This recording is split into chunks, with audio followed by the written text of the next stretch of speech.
ترکی زبان کا جب خاتمہ ہوا نا تو ان کے پہلے رسم الخط کو ختم کیا گیا تھا، وہ بھی ایسے ہی شروع ہوئی تھی کہ انہوں نے رومن ترکی لکھنی شروع کر دی، اور ایک وقت آیا کہ ترکی کی جو رسم الخط ہے وہی غائب ہو گیا، اب وہ رومن میں ہی لکھتے ہیں. تو کیا آپ چاہیں گے کہ آپ کے ساتھ بھی ہو؟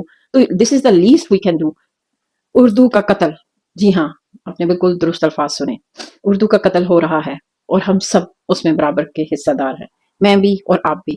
یہاں تک کہا جا رہا ہے کہ اس سال میں اردو زبان کا خاتمہ ہو سکتا ہے. یہ بات میں آپ سے بہت ہی دل کے درد کے ساتھ کہہ رہی ہوں، کیونکہ یہ وہ زبان کا تحفہ ہے جو پچھلی نسل نے ہمیں دیا. ہم تک اردو پہنچانے والے ہمارے والدین، ہمارے آباء اجداد تھے، انہوں نے کافی حد تک خالص اردو ہم تک پہنچائی، مگر اب میری اور آپ کی نسل، ہم اگلی نسل تک یہ زبان نہیں پہنچا سکے. انگلش ضروری ہے، مجبوری نہیں، اور ہر فرد کے لیے انگلش سیکھنا بھی ضروری نہیں، دوسری زبانوں کی بھی اتنی ہی اہمیت ہے.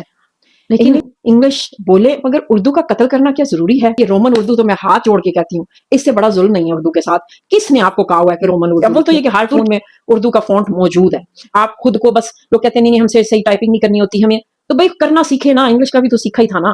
اب اتنے بھی تو نہ سست بنے، لکھے اردو میں لکھے، نہیں لکھ سکتے تو سیدھا سادہ انگریزی میں لکھ لیا کرے.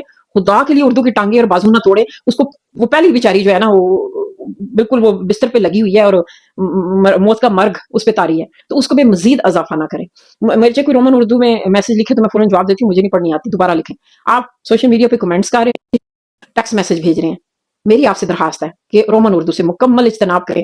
آپ دیکھیں ارد گرد کے لوگوں کو شاید نہ بدل سکے، لیکن جہاں دائرہ اختیار ہے، آپ کسی ادارے میں کام کرتے ہیں یا گھر کے اندر، سب کو اس بات کی توجہ دلائیں کہ بھائی ہم اردو زبان کے قاتل نہیں بنیں گے.